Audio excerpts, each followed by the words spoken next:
समय सन 2142। आज के समय में इंसानों ने साइंस में काफी तरक्की कर ली है। अब इंसान केवल पृथ्वी तक ही सीमित नहीं रहे, बल्कि कई लाइट ईयर्स दूर मौजूद ग्रहों पर भी जाकर बस चुके हैं। कुछ अपने आने वाले कल को बेहतर बनाने के लिए, तो कुछ नए तरह के खनिजों की तलाश में।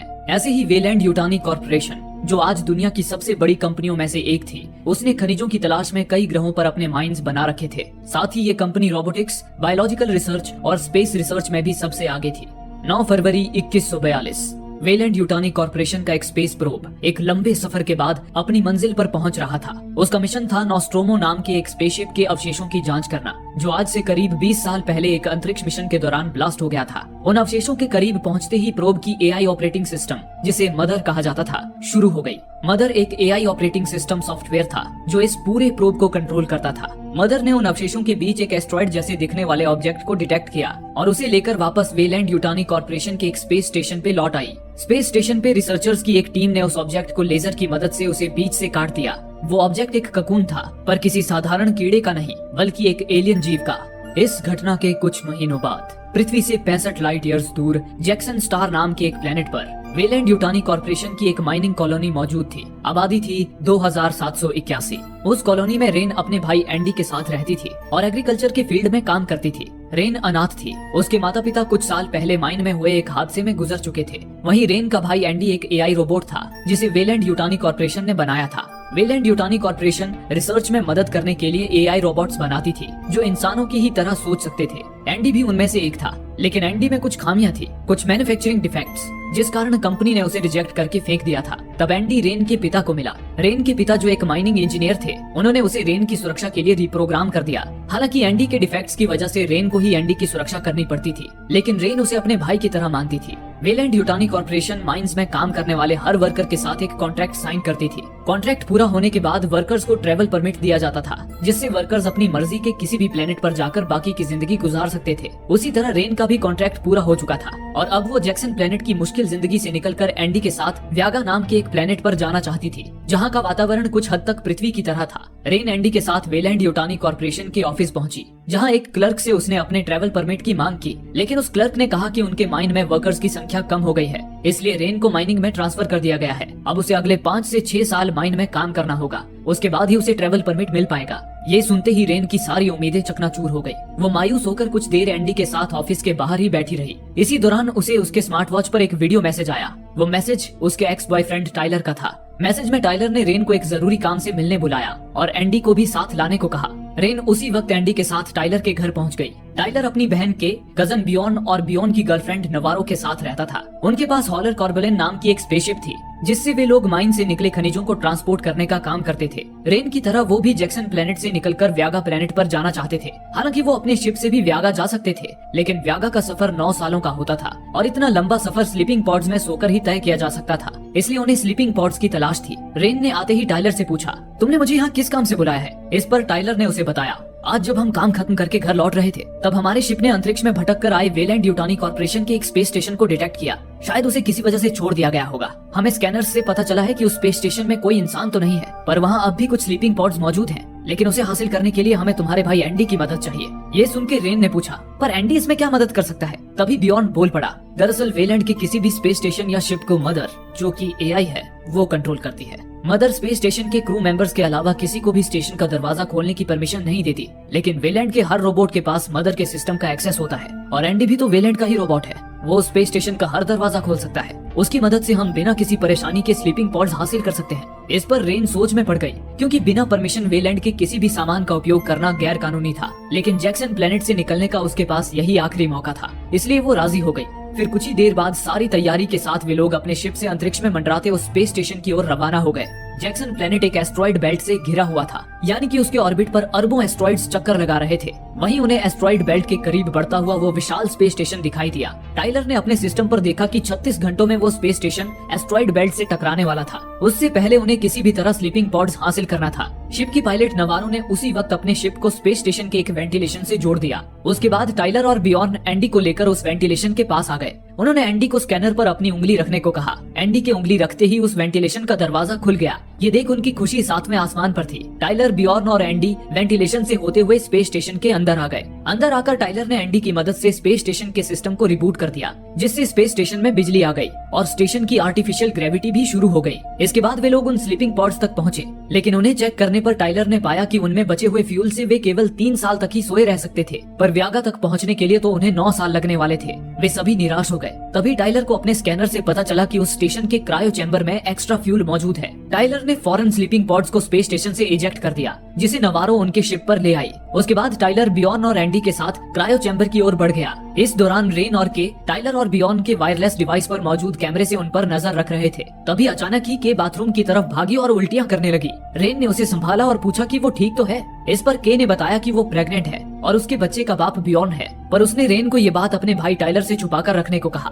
दूसरी ओर टाइलर, बियॉन और एंडी फ्यूल की तलाश में भटकते हुए एक चैम्बर में पहुंचे, जहां उन्होंने देखा कि उस चैम्बर में एक जगह जमीन पर बड़ा सा छेद हो गया था और उस छेद के पास एक आधे कटे हुए आदमी की लाश पड़ी थी। उन्होंने जब करीब से देखा तो पाया कि वो कटा हुआ आदमी एक रोबोट था। लग रहा था कि उस पर किसी ने एसिड फेंककर उसकी चमड़ी को गला दिया हो, पर उसे छोड़ वे लोग आगे क्रायो चैम्बर में आ गए। चैम्बर में हर तरफ पानी भरा हुआ था। वहां आते ही उन्हें एक जगह पर फ्यूल मिल गया। उन्होंने फ्यूल का एक सिलेंडर निकाल लिया। तभी वो सिलेंडर निकालते ही अचानक पूरे स्पेस स्टेशन पर इमरजेंसी अलार्म बजने लगा और क्रायो चैम्बर का दरवाजा लॉक हो गया। एंडी ने उसे खोलने की कोशिश की, पर अब वो दरवाजा एंडी से भी नहीं खुला। टाइलर, बियॉन और एंडी काफी ज्यादा परेशान हो उठे। अब धीरे धीरे उस चैम्बर का टेम्परेचर अपने आप ही बढ़ता जा रहा था। अपने साथियों को मुसीबत में देख रेन और नवारो ने अपनी शिप स्पेस स्टेशन के एयरलॉक से जोड़ दी और उन्हें बचाने स्पेस स्टेशन में आ गए। अंदर आते ही उन्हें भी वो आधा कटा हुआ रोबोट वहाँ पड़ा दिखा। उसे देख रेन को एक आइडिया आया। उसने नवारो से कहा, एंडी का सिस्टम क्रायो चैम्बर के दरवाजे को नहीं खोल पा रहा है, लेकिन अगर हम इस रोबोट के मॉड्यूल को एंडी के सिस्टम में फिट कर दें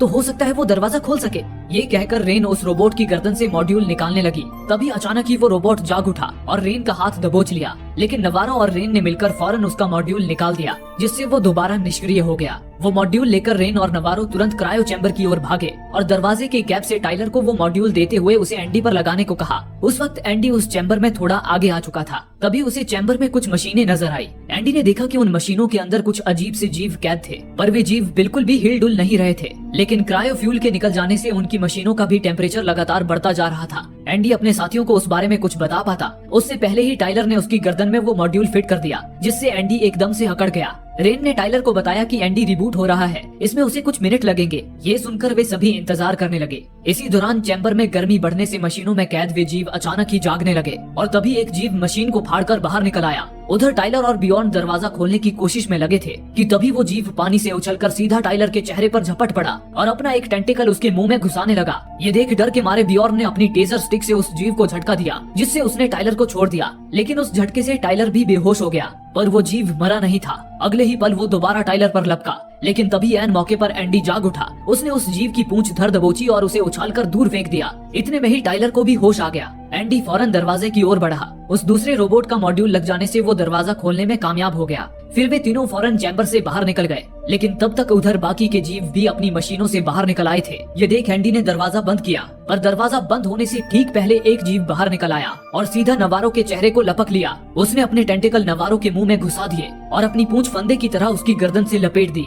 नवारो दर्द से छटपटाने लगी। ये देख टाइलर और बियॉन उस जीव को नवारो के चेहरे से निकालने की कोशिश करने लगे, पर वे जितना जोर लगा रहे थे उतना ही उस जीव की पूंछ नवारो के गले में कसती जा रही थी। ये देख रेन ने उन्हें रोक दिया, पर बियॉन से नवारो का दर्द बर्दाश्त नहीं हो रहा था। वो अपनी टेजर स्टिक से उस जीव को झटका देने बढ़ा, पर तभी एंडी ने उसे रोकते हुए कहा, मैं देख पा रहा हूँ कि नवारो की गर्दन पर इसकी पकड़ मजबूत है। अगर तुमने इसे झटका दिया तो नवारो की गर्दन टूट भी सकती है। ये सुन बियॉन ने चिढ़कर कहा, तो क्या हम हाथ पे हाथ धरे बैठे रहें और नवारो को मरने दें? इस पर एंडी ने कहा, नवारो मरेगी नहीं। जैसा कि मैं देख रहा हूँ, इस जीव की पल्स नवारो के सांस लेने के रिदम से मेल खा रही है, जिससे मैं बता सकता हूँ कि ये नवारो को जिंदा रखने के लिए उसे ऑक्सीजन दे रहा है। लेकिन क्यों, ये मैं समझ नहीं पा रहा हूँ।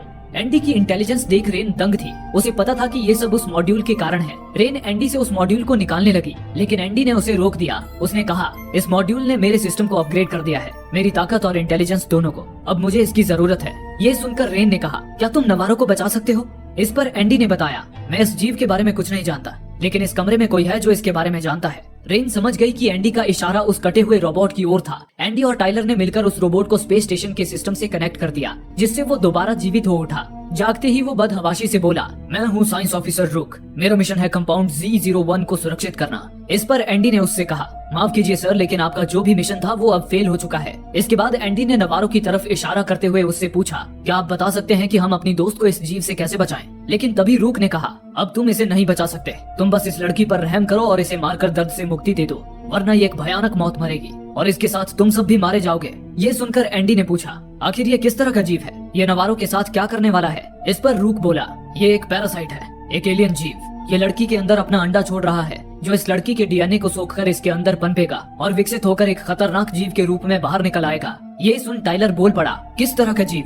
तभी रूक ने ऊपर की ओर इशारा किया, जहाँ छत से एक भयानक एलियन जीव की लाश लटक रही थी। रूक ने कहा, यही वो जीव है, इसे कहते हैं ज़ेनोमॉर्फ। उस ज़ेनोमॉर्फ को देख रेन और उसके साथियों के हाथ पैर कांप उठे। रेन ने पूछा, आखिर ये जीव आया कहाँ से है? रूक ने उन्हें बताया, आज से 20 साल पहले नोस्ट्रोमो नामक हमारे एक स्पेसशिप ने एक प्लेनेट पर इसकी खोज की थी। तब इस जीव ने उनके शिप पर घुसपैठ कर लिया था। इस जीव ने सारे क्रू मेंबर्स को खत्म कर दिया था, लेकिन एक क्रू मेंबर ने इसे शिप के साथ ही अंतरिक्ष में उड़ा दिया और शटल की मदद से बच निकली। तब से हमें इस जीव की तलाश थी। फिर आज से 170 दिन पहले हमारे प्रोब ने नोस्ट्रोमो शिप के मलबे में इस जीव को डिटेक्ट किया और इसे मरा हुआ समझकर इस स्पेस स्टेशन पर ले आया। तब हमने देखा कि ये अब तक का पाया गया सबसे परफेक्ट जीव है, जो बिना खाना और ऑक्सीजन के भी कैसी भी परिस्थिति में जीवित रह सकता है। यहाँ लाए जाने के बाद एक दिन ये जीव अचानक ही जिंदा हो गया और हमारे सारे क्रू मेंबर्स को खत्म कर दिया, लेकिन हमारे बचे हुए कुछ साथियों ने इसे गोलियों से भून डाला और तब जाकर ये मरा। लेकिन इस जीव का ब्लड एक प्रकार का एसिड है, इसके एसिड ब्लड से वे बचे हुए लोग भी मारे गए और ये स्पेस स्टेशन तहस नहस हो गया। ये सुनकर रेन और उसके साथी समझ गए कि अगर वे नवारो से लिपटे उस पैरासाइट को कोई भी चोट पहुंचाएंगे तो उसका एसिड ब्लड नवारो की जान ले लेगा। तभी रेन को एक आइडिया सूझा। उसने कहा, अगर हम इस पैरासाइट की पूंछ को क्रायो फ्यूल से जमा दें तो इसकी पकड़ ढीली हो जाएगी, फिर हम नवारो को इससे छुड़ा सकते हैं। ये सुनते ही टाइलर ने बिना एक पल गवाए उस पैरासाइट की पूंछ को क्रायो फ्यूल से जमा दिया, जिससे उसने नवारो की गर्दन छोड़ दी। टाइलर और बियॉर्न ने फौरन पैरासाइट को नवारो के चेहरे से खींचकर गड्ढे में फेंक दिया। अगले ही पल नवारो छटपटाती हुई उठ खड़ी हुई। वे सभी फौरन नवारो को लेकर वहाँ से जाने लगे, पर तभी रूक ने एंडी से कहा, ये लोग उस लड़की को अपने साथ ले जाकर गलती कर रहे हैं, तुम्हें इन्हें रोकना होगा। ये सुनकर एंडी भी रूक की बात मानता हुआ नवारो को वहाँ से ले जाने से रोकने लगा, पर तभी बियॉर्न ने एंडी को टेजर स्टिक से झटका दे दिया, जिससे एंडी दूर जा गिरा। रेन और टाइलर एंडी को संभालने लगे। इतने में ही बियॉर्न नवारो को वहाँ से ले भागा और अपने शिप पर आ गया। जब तक एंडी, टाइलर और रेन स्पेस स्टेशन के एयरलॉक तक पहुँचे, तब तक बियॉर्न और नवारो अपने शिप को एयरलॉक से अलग कर चुके थे। नवारो कॉकपिट पर आ गई, जहाँ के भी मौजूद थी। वो के से बिना कुछ बोले एंडी, टाइलर और रेन को छोड़कर वहाँ से जाने की तैयारी करने लगी, पर तभी नवारो को सीने में एक दर्द सा उठा और देखते ही देखते उसके मुंह से झाग निकलने लगा। घबराई हुई के ने उसे संभालने की कोशिश की, लेकिन तभी कुछ ऐसा हुआ जिसने के की आत्मा कंपा दी। अगले ही पल नवारो का सीना फट पड़ा और उसके सीने को चीरकर एक एलियन जीव बाहर निकलने लगा। उसे देख के डर से चीखने चिल्लाने लगी। वहीं उस असहनीय दर्द से छटपटाती हुई नवारो के पैर से शिप का एक्सीलरेटर दब गया, जिससे उनकी शिप बेकाबू होकर स्पेस स्टेशन के इंजन से टकराती हुई इधर उधर घूमने लगी। उस टक्कर से स्पेस स्टेशन के एक इंजन में धमाका हो गया, जिससे वो स्पेस स्टेशन और तेजी से एस्ट्रॉइड बेल्ट की ओर बढ़ने लगा। उधर शिप में के की चीख सुनकर जब बियॉर्न कॉकपिट पर पहुंचा, तो नवारो की छाती से निकलते उस एलियन जीव को देखकर उसकी जान ही हलक में आ गई। इसी दौरान उनकी बेकाबू हो चुकी शिप उड़ती हुई स्पेस स्टेशन के दूसरे हिस्से में आकर सीधा कार्गो डेक में जा घुसी। इधर रेन, टाइलर और एंडी स्पेस स्टेशन के मॉनिटर से उस शिप पर नजर रख रहे थे। उन्होंने बियॉर्न से संपर्क करके वहाँ के हालात पूछे, लेकिन उन्हें शिप से किसी का भी जवाब नहीं आया। वे फौरन बियॉर्न और बाकियों की मदद करने स्टेशन के दूसरे हिस्से की ओर जाने लगे। इसी दौरान उस स्पेस स्टेशन में अनाउंसमेंट हुई कि स्पेस स्टेशन 47 मिनट में एस्ट्रॉइड बेल्ट से टकराने वाला है। उस अनाउंसमेंट से रेन और उसके साथियों की मुसीबतें और बढ़ गई। वे तेजी से शिप की ओर बढ़ ही रहे थे कि तभी एक भयानक मंजर ने उनके रास्ते में रुकावट खड़ी कर दी। उन्होंने देखा कि शिप के दूसरे हिस्से में जाने वाले ब्रिज पर उन एलियन पैरासाइट्स का जमावड़ा लगा हुआ था। इसी दौरान उधर एंडी रूक के पास आ पहुंचा था। दरअसल एंडी पर रूक का मॉड्यूल लगा हुआ था, जिसके जरिए रूक ने एंडी से कांटेक्ट करके उसे वहां बुलाया था। रूक ने एंडी से कहा, तुम्हें पहले जो भी मकसद दिया गया था वो अब तुम्हें याद नहीं रहेगा। अब तुम्हें सिर्फ मेरा मकसद पूरा करना है। अब से मैं तुम्हारा बॉस हूँ। इस पर एंडी ने हामी भरी और वापस रेन और टाइलर के पास आ गया। रेन ने एंडी से पैरासाइट से बचकर शिप तक पहुंचने का कोई रास्ता निकालने को कहा, लेकिन एंडी ने उन्हें बताया इन पैरासाइट से बचकर निकल पाना मुश्किल होगा। हालांकि इनकी आंखें नहीं होती, लेकिन ये आवाज और शरीर की गर्मी से इंसानों को महसूस कर सकते हैं। तभी रेन बोल पड़ी, अगर हम इस ब्रिज का टेम्परेचर अपनी बॉडी टेम्परेचर के बराबर कर दें, तब ये पैरासाइट्स हमें महसूस नहीं कर पाएंगे, फिर हम शिप तक पहुंच सकते हैं। ये सुनकर एंडी ने शिप का टेम्परेचर ह्यूमन बॉडी टेम्परेचर के करीब ला दिया, लेकिन उसने रेन और टाइलर को चेतावनी देते हुए कहा, मैंने ब्रिज का टेम्परेचर तो सेट कर दिया है, लेकिन डर, घबराहट और स्ट्रेस तुम्हारे शरीर के टेम्परेचर को कम या ज्यादा कर सकते हैं और तुम पैरासाइट्स की पकड़ में आ सकते हो। इसलिए तुम्हें बिल्कुल शांत रहकर आगे बढ़ना होगा। इसके बाद वे तीनों दबे पांव पैरासाइट्स के बीच से होते हुए आगे बढ़ने लगे। इसी दौरान उधर शिप पर के बेहोशी से जाग उठी। वो डरी सहमी शिप पर जब थोड़ा आगे गई तो देखा कि वहाँ फ्लोर पर नवारो की छाती से निकले उस एलियन जीव की खाल पड़ी थी। वहीं उसकी निगाहें दीवार की ओर गई। उस दीवार पर उसी एलियन जीव का ककून लटका हुआ था। वो एलियन जीव अपने ककून के अंदर पनप रहा था। उसे देख के डर से चीखने ही वाली थी कि तभी ब्योर्न ने आकर उसका मुंह बंद कर दिया। उसके बाद गुस्से से बौखलाए ब्योर्न ने नवारो की मौत का बदला लेने के लिए अपनी टेजर स्टिक उस एलियन के ककून में ही घुसा दी। बिजली के झटके से वो जीव कराहने लगा, पर तभी उस स्टिक से बिजली निकलनी बंद हो गई। ब्योर्न ने जब वो टेजर स्टिक ककून से बाहर निकाली तो देखा कि वो आधी गल चुकी थी। लग रहा था मानो उसे तेजाब में डुबो दिया गया हो। अगले ही पल उस जीव ने ककून से अपना डंक निकाला और ब्योर्न की आंख में ही घुसा दिया। ब्योर्न दर्द से कराहता हुआ वहीं गिर पड़ा। इतने में ही ककून से ब्योर्न के शरीर पर उस जीव का एसिड ब्लड गिरने लगा, जिसने ब्योर्न की छाती में छेद कर दिया। ब्योर्न तड़प कर वहीं मर गया। उसे देख के डर से कांपती हुई दरवाजे की ओर भागी, लेकिन बदकिस्मती से वो दरवाजा लॉक था। उसी वक्त के ने वायरलेस पर अपने भाई टाइलर से संपर्क किया और उसे सारी बात बताई। के को मुसीबत में देख टाइलर वहीं रुक गया और फुसफुसाकर के को बताया कि वो दरवाजा एक चाबी से खुलता है और वो चाबी आसपास ही कहीं होगी। ये सुनकर के चाबी ढूंढने लगी, लेकिन तब तक उधर ककून के अंदर वो जीव विकसित होकर ज़ेनोमॉर्फ का रूप ले चुका था। वो खूंखार ज़ेनोमॉर्फ अपने ककून से बाहर आने लगा। इतने में ही के को शिप के दरवाजे की चाबी मिल गई और वो शिप से निकलकर भागने लगी, लेकिन हड़बड़ाहट में वो ठोकर खाकर चीखती हुई सीधा शिप के एक कंपार्टमेंट में जा गिरी और बेहोश हो गई। उसकी चीख सुनकर इधर टाइलर पसीने से तरबतर हो गया और उसके शरीर का टेम्परेचर हाई हो गया। इससे पैरासाइट्स को उसकी भनक लग गई। इससे पहले कि वे हमला करते, टाइलर, रेन और एंडी अपनी पूरी तेजी के साथ वहां से भागे, पर पैरासाइट्स झुंड के झुंड उनके पीछे लगे हुए थे। तभी एक जगह पर आकर एंडी ने कॉरिडोर का दरवाजा बंद कर दिया और वे तीनों बाल बाल बच गए। उधर दूसरी ओर के को अब होश आ चुका था, लेकिन वो ज़ेनोमॉर्फ उसकी ही तलाश में आसपास मंडरा रहा था। के उससे छुपती छुपाती एक दरवाजे के पास आ गई, लेकिन वो दरवाजा लॉक पाकर के बेचैन हो उठी। तभी टाइलर, रेन और एंडी के को ढूंढते हुए वहां पहुंच गए। टाइलर ने एंडी से वो दरवाजा खोलने को कहा, पर एंडी को उस चैम्बर में ज़ेनोमॉर्फ के होने की भनक लग गई, इसलिए उसने दरवाजा खोलने से इनकार कर दिया। टाइलर दरवाजा खोलने के लिए एंडी के हाथ पांव जोड़ने लगा, लेकिन एंडी टस से मस नहीं हुआ। इतने में ही अचानक ज़ेनोमॉर्फ ने के को धर दबोचा और उसे उठा ले गया। एंडी की इस हरकत पर रेन ने उसे तमाचा जड़ दिया, लेकिन एंडी ने कहा, रूक ने मुझे एक नया मिशन सौंपा है। जब तक वो पूरा नहीं होता मैं अपनी और तुम्हारी जान खतरे में नहीं डाल सकता। रूक ने कहा है कि मिशन पूरा होने पर वो तुम्हें व्यागा प्लेनेट पर जाने देगा और मैं जैक्सन पर ही वेलैंड कंपनी के लिए काम करूंगा। ये बताता हुआ एंडी उन्हें स्पेस स्टेशन के एक रिसर्च लैब में ले गया। वे तीनों उस लैब में एंटर हुए। उन्होंने देखा वहाँ एक बॉक्स के अंदर एक पैरासाइट को कैद करके रखा गया था। उसके हर टेंटिकल्स पर ट्यूब्स लगे हुए थे और उससे किसी तरह का काला पदार्थ एक्सट्रैक्ट किया जा रहा था। इतने में ही वहाँ मौजूद कंप्यूटर पर रूक ने उनसे कांटेक्ट किया। रेन ने रूक से पूछा, आखिर यहाँ किस तरह का प्रयोग किया जा रहा था। इस पर रूक उन्हें उस प्रयोग के बारे में बताने लगा। उसने कहा, इंसान इस दुनिया का एक बहुत ही नाजुक जीव है और इसका बुरा असर हमारी माइनिंग कॉलोनीज पर पड़ रहा है। माइन से निकलने वाले जहरीले धुएं, समय समय पर माइन में होने वाली दुर्घटनाएं और किसी न किसी नई बीमारी की वजह से कई इंसान मारे जाते हैं। इंसान अंतरिक्ष में रहने के लिए बने ही नहीं हैं। हमारे फाउंडर वेलैंड यूटानी इंसानों को इस दुनिया का सबसे ताकतवर जीव बनाना चाहते थे, इसलिए हमने ये एक्सपेरिमेंट शुरू किया। हमें जो ज़ेनोमॉर्फ मिला था उसके डीएनए से मैंने इन पैरासाइट्स को बनाया। इन पैरासाइट्स में मैंने एक बहुत ही दुर्लभ फ्लूइड पाया। ये फ्लूइड माइक्रो ऑर्गेनिज्म यानी कि सूक्ष्म जीवों से मिलकर बना है। ये सूक्ष्म जीव जीवन का बिल्कुल शुरुआती रूप है।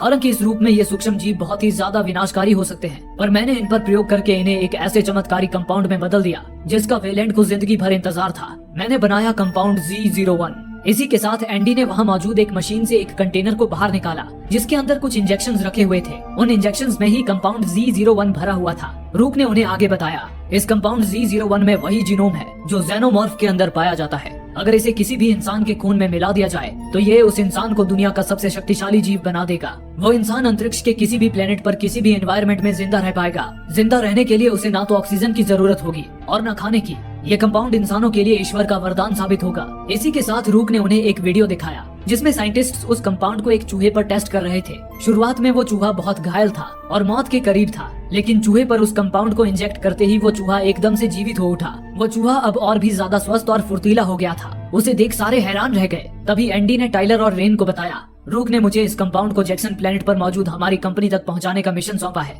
हम इस कंपाउंड को जैसे ही अपने शिप पर रखेंगे, रूक शिप का ऑटो पायलट मोड ऑन करके हमें वापस जैक्सन पर ले जाएगा। बस एक बार हम ये कंपाउंड कंपनी के हवाले कर दें, उसके बाद तुम लोगों को भी व्यागा जाने का ट्रैवल परमिट मिल जाएगा। ये बताकर एंडी उस कंपाउंड को लेकर टाइलर और रेन के साथ वहाँ से जाने लगा, पर तभी उन्होंने सीसीटीवी मॉनिटर पर देखा कि वो ज़ेनोमॉर्फ उन्हीं के इंतजार में दरवाजे के बाहर घात लगाए खड़ा था। उसे देख एंडी ने उस लैब से ऑटोमेटिक गन्स निकाली और उसे टाइलर और रेन को देते हुए कहा, तुम्हारे पास ये बंदूक तो है, पर ध्यान रहे तुम्हें बस उन एलियन जीवों को डराना है। तुम्हारी गोली उन्हें लगनी नहीं चाहिए क्योंकि उनका ब्लड एसिड है और हम अभी स्पेस स्टेशन के सबसे निचले हिस्से में हैं। अगर उनके एसिड ब्लड से सतह पिघल गई तो हम सब मारे जाएंगे। ये बताकर एंडी उन्हें दूसरे रास्ते से ले जाने लगा, जहाँ एक लिफ्ट की मदद से वे सीधा शिप तक पहुँच सकते थे। पर लैब से निकलने से पहले उन्होंने एक बड़ी भूल कर दी। उन्होंने चूहे का एक्सपेरिमेंट वाला वीडियो अधूरा ही देखा। आगे के वीडियो में कंपाउंड के असर से ठीक हुआ वो चूहा अचानक ही तड़पने लगा और तभी उसका पेट फाड़कर एक अजीब सा जीव बाहर निकल आया। वो अजीब सा जीव उस मॉनिटर के बगल में ही एक कांच के बॉक्स में मरा पड़ा था। उस कंपाउंड का इतना भयानक परिणाम जानते हुए भी रूक उसे इंसानों को सौंपना चाहता था।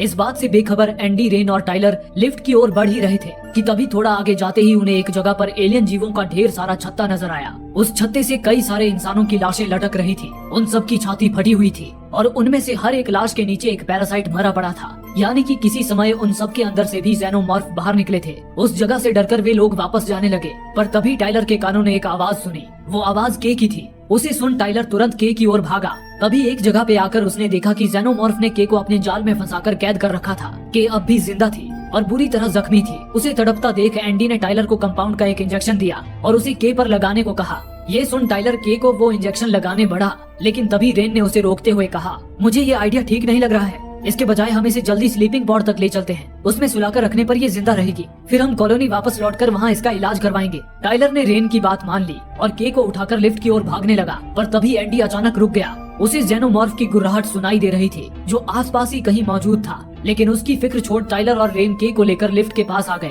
टाइलर के को रेन के पास छोड़कर लिफ्ट का दरवाजा खोलने लगा, पर तभी वो ज़ेनोमॉर्फ वहाँ पहुँच गया। उसने अपनी धारदार पूंछ से रेन पर वार किया, लेकिन तभी टाइलर रेन को बचाता हुआ उनके बीच में आ गया और वो पूंछ टाइलर के आर पार धंस गई। ये देख एंडी टाइलर को बचाने भागा, लेकिन ज़ेनोमॉर्फ ने एंडी को मारकर दूर फेंक दिया, जिससे एंडी के सिस्टम में खराबी आ गई। फिर ज़ेनोमॉर्फ ने बड़ी ही बेदर्दी से टाइलर को चीर फाड़ डाला और एंडी की तरफ बढ़ने लगा। ये देख रेन एंडी को बचाने गई, लेकिन तभी उसने देखा कि वहाँ एक नहीं बल्कि कई सारे ज़ेनोमॉर्फ मौजूद थे, जो झुंड के झुंड उनकी ओर बढ़ने लगे। ये देख रेन के को लेकर लिफ्ट में आ गई और शिप की ओर जाने लगी, लेकिन रेन एंडी को मरता हुआ छोड़कर नहीं जा सकती थी। उसने के को कंपाउंड के इंजेक्शन सौंपते हुए शिप पर जाने के लिए कहा और खुद एंडी को बचाने निकल पड़ी, लेकिन के लिए अब दर्द सहना मुश्किल हो गया था। उस दर्द से छुटकारा पाने की उम्मीद में उसने कंपाउंड का एक इंजेक्शन खुद पर इंजेक्ट कर लिया। उधर अब शिप को एस्ट्रॉइड बेल्ट से टकराने में केवल 10 मिनट बचे थे। उससे पहले रेन को किसी भी तरह एंडी को बचाकर शिप तक पहुंचना था। रेन जल्दी सीढ़ियों से होकर एंडी के पास पहुंच गई। उसने देखा कि एंडी अब भी उसी जगह पर पड़ा था और ज़ेनोमॉर्फ उसे छोड़कर जा चुके थे।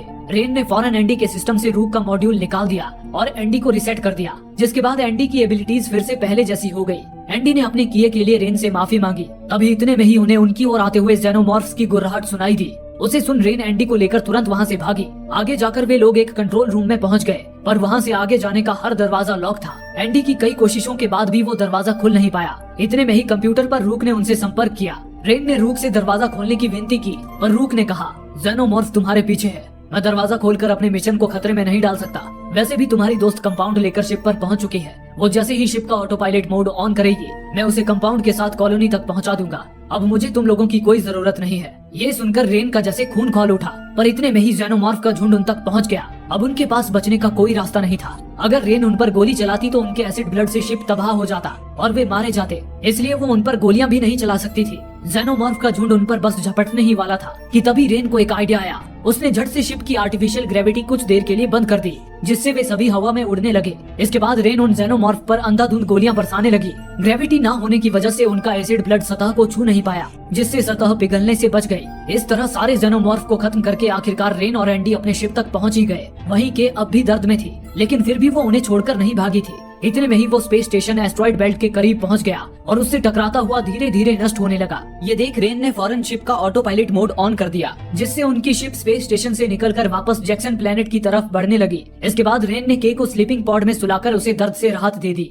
इसी दौरान शिप के मॉनिटर पर रूक ने उनसे संपर्क किया और उन्हें मिशन पूरा होने की बधाई देने लगा। पर तभी रेन ने शिप का ऑटो पायलट मोड जैक्सन की जगह व्यागा प्लेनेट की ओर सेट कर दिया। उसने रूक से कहा, धोखेबाज, अब तुम्हारा यह कंपाउंड तुम्हारी कंपनी तक कभी नहीं पहुंचेगा, क्योंकि अब हम यहाँ से सीधा व्यागा की ओर रवाना होंगे। ये कहकर रेन ने रूक से संपर्क तोड़ दिया। इस तरह स्पेस स्टेशन के साथ रूक का भी अंत हो गया और सारे एलियंस भी मारे गए। इसके बाद रेन ने एंडी के सिस्टम को 9 सालों के सफर के लिए तैयार कर दिया और उसे रिबूट होता छोड़कर स्लीपिंग पॉड्स की तरफ आ गई और उनमें फ्यूल डालने लगी। लेकिन तभी अचानक ही के स्लीपिंग पॉड में इमरजेंसी अलार्म बजने लगा। रेन ने जब वो स्लीपिंग पॉड बाहर निकाला तो देखा कि के जाग गई थी। उसका पेट फूला हुआ था और वो दर्द से छटपटा रही थी। न जाने कैसे पर इतनी जल्दी उसका बच्चा डिलीवरी के स्टेज में आ गया था और उसे लेबर पेन शुरू हो गए थे। उसी पल रेन को उसकी गर्दन पर कंपाउंड के इंजेक्शन का निशान दिखा। रेन समझ गई कि ये सब उस कंपाउंड के इंजेक्शन का ही नतीजा है। तभी अचानक के गर्भ से एक अजीब से अंडे के आकार की चीज बाहर निकल आई। के ये कहती हुई चीखने लगी कि इस चीज को मुझसे दूर कर दो। उसे सुनकर रेन ने फौरन उस अंडे को के गर्भ से अलग कर दिया और उसे एक कपड़े में लपेटकर शिप से बाहर फेंकने ले जाने लगी। लेकिन अचानक ही उस अंडे से एसिड रिसने लगा। रेन ने उसे वहीं छोड़ दिया। इतने में ही वो अंडा किसी फूल के पंखों की तरह खुलने लगा और तभी रेन को उस अंडे के बीच में एक नवजात बच्चे की झलक दिखाई दी और वो कोई इंसानी बच्चा नहीं बल्कि कोई अलग ही प्राणी लग रहा था। इतने में ही एसिड से सतह पिघल गई और वो अंडा नीचे के कार्गो डेक पर जा गिरा। कार्गो डेक पर माइन की धूल मिट्टी जमा थी जिसकी वजह से नीचे की सतह पिघलने से बच गई। रेन ने उस प्राणी को खत्म करने के लिए क्रायोफ्यूल की स्प्रे उठा ली और उसे ढूंढती हुई नीचे कार्गो डेक पर पहुंच गई। वहीं उसे वो अंडा दिखा पर अब उसमें केवल एसिड भरा था। उसके अंदर से वो प्राणी गायब हो चुका था। रेन उस प्राणी को ढूंढने लगी। तभी नीचे मिट्टी पर उसे कुछ कदमों के निशान नजर आए जो किसी जानवर के पंजों की तरह लग रहे थे। रेन उस निशान का पीछा करने लगी। इस दौरान उधर कार्गो डेक को नुकसान पहुंचने से उनकी शिप ऑटो पायलट से मैनुअल मोड में आ गई थी और कोई पायलट ना होने की वजह से धीरे धीरे एस्ट्रॉइड बेल्ट की ओर गिर रही थी। उधर एंडी पूरी तरह रिबूट हो गया। वो उठकर हालात का जायजा लेने स्लीपिंग चैम्बर में आया। वहीं के एक कोने में बैठी डर से कांप रही थी। के सीने से दूध की जगह कोई चिपचिपा काला फ्लूइड रिस रहा था। एंडी के को संभालने बढ़ा ही था कि तभी पीछे से एक अजीब सा विशाल प्राणी अपने 4 पैरों पे रेंगता हुआ उनकी ओर आने लगा। ये उसी अंडे से निकला प्राणी था जिसने कुछ ही मिनटों में एक विशाल रूप ले लिया था। वो इंसान और जेनोमॉर्फ एलियन का मिला जुला रूप लग रहा था। अगले ही पल वो प्राणी 2 पैरों पे खड़ा हो गया और गुर्राता हुआ के की ओर बढ़ने लगा। ये देख एंडी ने उसे रोकने की कोशिश की पर उसने अपने धारदार नाखूनों से एंडी की गर्दन ही चीर डाली। उसके बाद वो के बेहद करीब आ गया और किसी कीड़े की तरह लबलबाती अपनी जीभ बाहर निकाली। उसे देख के चीख पड़ी। के की चीख सुनकर रेन भागी भागी जब वहाँ पहुंची तो देखा कि उस प्राणी ने के अंदर से निकलते उस काले फ्लूइड को चूसकर के को मार डाला था। के को मारने के बाद वो प्राणी रेन की ओर बढ़ने लगा। ये देख रेन ने उस पर क्रायोफ्यूल स्प्रे कर दिया लेकिन तभी उस प्राणी ने अपने पंजे से रेन पर वार किया जिससे क्रायोफ्यूल स्प्रे होता हुआ वहीं गिर गया। रेन फौरन वहाँ से भागी और एंडी के पास आ गई। एंडी चलने की हालत में नहीं था। रेन उसे घसीटती हुई उस प्राणी से दूर ले जाने लगी पर तभी वो क्रायोफ्यूल पूरे शिप में फैलने लगा जिससे शिप इतनी ठंडी हो गई कि वहाँ मौजूद हर चीज जमने लगी। लेकिन उस प्राणी पर ठंड का भी कोई असर नहीं हो रहा था। वो तेजी से रेन की ओर बढ़ने लगा। उसे देख रेन मजबूरन एंडी को छोड़कर वहाँ से निकल गई। ठंड के कारण रेन का भी बुरा हाल हो चुका था। इससे पहले कि ठंड से उसकी मौत हो जाती उसने खुद को एक चैम्बर में बंद करके फौरन स्पेस सूट पहन लिया। लेकिन तभी वो प्राणी चैम्बर का दरवाजा तोड़कर अंदर आने लगा। ये देख रेन एक रस्सी के सहारे कार्गो डेक पर आ गई। वो कार्गो डेक शिप का सबसे निचला हिस्सा था। वहाँ मौजूद मैनुअल में रेन ने देखा कि एक लीवर खींचते ही वो कार्गो डेक शिप से अलग हो सकता था। उसे देख रेन को एक आइडिया आया। उसने शिप की रस्सी अपने सूट से बांध ली और उस लीवर के पास आ गई। रेन का प्लान था कि जैसे ही वो प्राणी कार्गो डेक के अंदर आएगा वो लीवर खींचकर उसे कार्गो डेक के साथ ही एस्ट्रॉइड बेल्ट पर गिरा देगी और खुद रस्सी से लटक कर बच जाएगी। लेकिन उस प्राणी ने अचानक ही पीछे से रेन पर हमला कर दिया जिससे उसे लीवर खींचने का मौका ही नहीं मिला। अब रेन के पास उस प्राणी से बचने का कोई रास्ता नहीं था। वो प्राणी रेन को मारने ही वाला था कि तभी रेन को वहाँ एसिड से भरा वो अंडा दिखा। रेन ने लात मारकर उस एसिड को सतह पर गिरा दिया जिससे सतह पिघल गई और रेन और वो प्राणी दोनों ही अंतरिक्ष में खिंच गए। खुशकिस्मती से रेन रस्सियों से बंधी होने के कारण शिप के साथ ही लटक गई। वो किसी तरह रस्सियों से चढ़कर ऊपर आने लगी लेकिन वो प्राणी भी शिप के नीचे लटक कर बच गया था। खुले अंतरिक्ष में आकर भी उसे कोई नुकसान नहीं पहुंचा था। अचानक ही उसने रेन का हेलमेट धर दबोचा और अपनी जीभ से मार मार कर उस हेलमेट का शीशा तोड़ने लगा। वो हेलमेट टूटने ही वाला था कि तभी रेन ने देखा उसकी रस्सी कार्गो डेक के लीवर से फंसी हुई थी। रेन ने एक झटके से उस रस्सी को खींचा जिससे वो लीवर भी खिंच गया और वो प्राणी कार्गो डेक के साथ ही एस्ट्रॉइड बेल्ट पे गिरकर मारा गया। अब इससे पहले कि वो शिप भी एस्ट्रॉइड बेल्ट से टकराती रेन फौरन शिप पर आ गई और शिप का ऑटो पायलट मोड ऑन करके डेस्टिनेशन व्यागा प्लेनेट की ओर सेट कर दिया। उसके बाद उसने एंडी की डैमेज्ड बॉडी को स्लीपिंग पॉड में रख दिया और उसका मॉड्यूल निकालते हुए वादा किया कि वो उसे किसी भी तरह दोबारा ठीक कर देगी। इस वादे के साथ वो खुद भी 9 सालों के लिए गहरी नींद में सो गई। इस तरह दुनिया के सबसे खतरनाक जीव को खत्म करके रेन एक नई जिंदगी की शुरुआत करने व्यागा प्लेनेट के सफर पर निकल पड़ी।